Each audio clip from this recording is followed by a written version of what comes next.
sweepstakes. We also just went to Disney 2 weekends ago, the weekend before. How's it going, everybody? Welcome back to the channel. Thank you for tuning back in to another video. If you've been following along this winter, you know the deal, but if not, I am swapping a big block and a power glide into my 71 Nova, getting rid of the small block and the Turbo 400.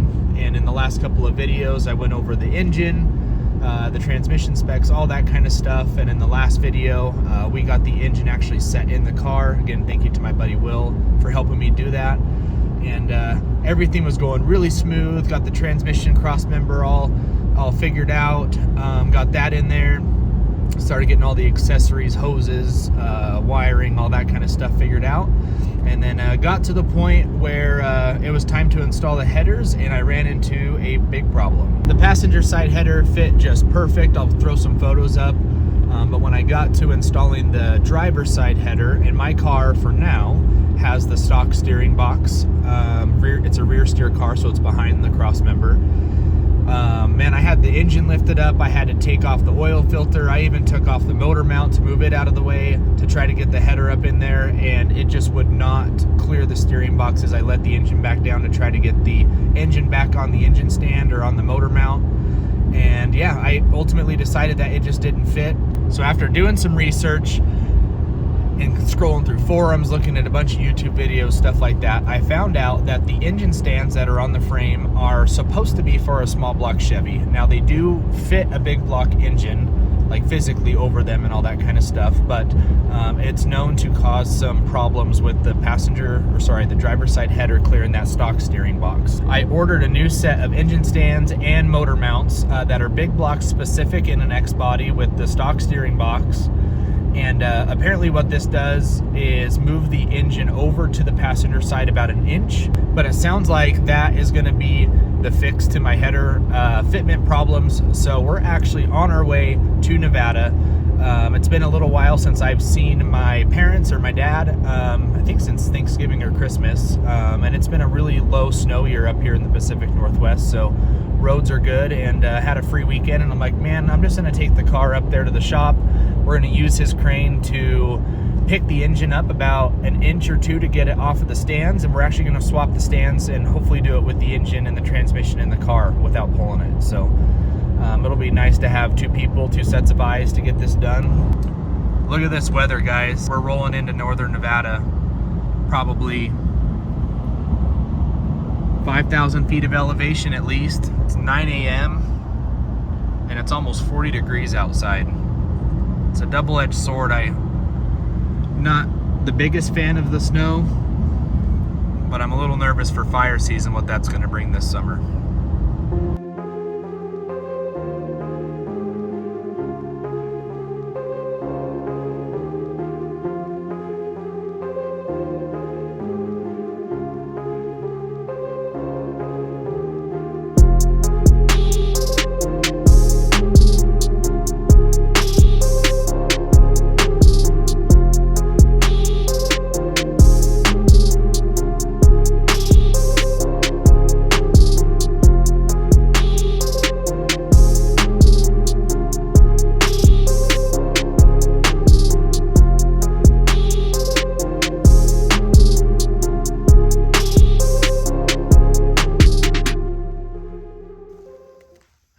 All right, guys, it's coming along pretty good so far. We got the engine up, the transmission supported. We're to the frame stands now. The crane's making it really nice. But I'll give you guys an example of what the engine mount side looks like. So these are what they consider the short, I don't know, short and wide or short and stubby or whatever, but these are the tall and narrow. So you can tell the bit of difference there. And the engine stands themselves, especially the passenger side, you can see the difference. How tall that stand is in there versus how tall the new one is. So hopefully, we'll see. We're going to put it in and make sure the pan clears and all that kind of stuff, and we'll report back.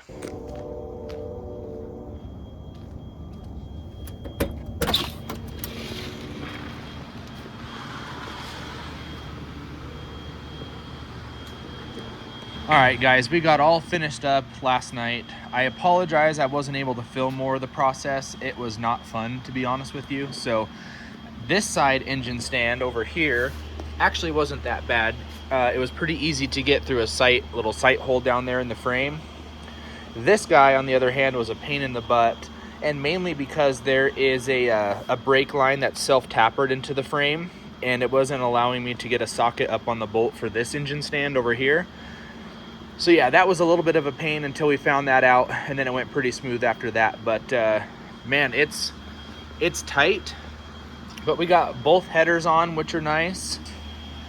You can tell, that's maybe a little tough to tell on the video, but you can definitely tell that the engine is sitting a little bit over to the passenger side. So that's what those engine stands were supposed to do.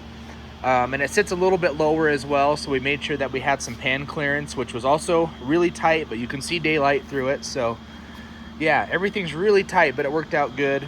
And I did confirm, just because I can see more of the transmission bell housing back there, that it does move the engine forward a little bit as well. So we did have to alter the transmission cross member just a little bit. We were kind of custom making one anyway, so that wasn't a big deal. I am stoked with how this thing's turning out. It's really clean in the engine bay, which was my whole goal with this setup. We're gonna head back to Idaho, get the driveline thrown in, get the tunnel and the seat put in, and we're gonna fire this thing up. I'm so excited to hear it.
All right, guys, this is it. We're gonna fire this thing up.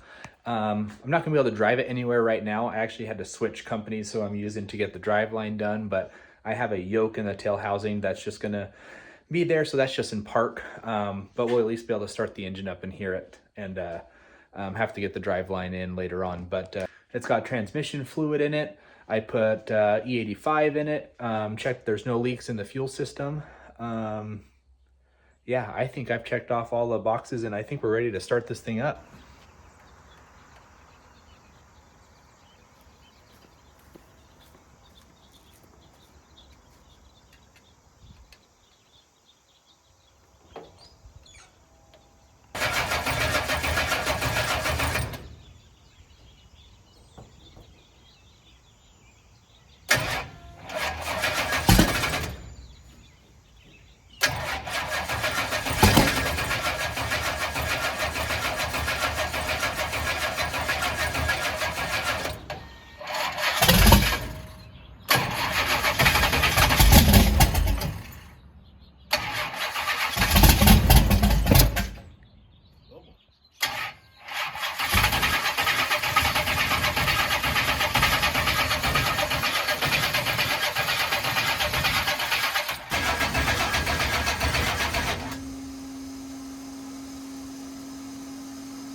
That's my bad.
Guys, I am absolutely stoked on how this engine sounds and how this is turning out. It feels like a long road to get to this point, to do the big block Power Glide swap. That started back in October. It's now mid-February. It's Valentine's Day today. Yeah, we definitely learned some things. We ran into some roadblocks, but as far as today goes, I don't think it could have gone any smoother. There's no water leaks that I can see. There's no transmission fluid leaks that I can see. No oil leaks that I can see. It sounds great, got the timing set. It only took a few turns of the screw to get the thing idling nice. I don't think today could have gone any better. Now, we haven't put it through its paces yet. We don't have a driveline yet. I'm hoping that I'll get that this coming week. We can get the driveline thrown in the car and then actually take it on a drive. Yeah, but as far as getting some heat in it, that sort of thing, it went perfect. I really have to thank everybody who's been a part of this project. Kid Performance, Mark over there building the engine.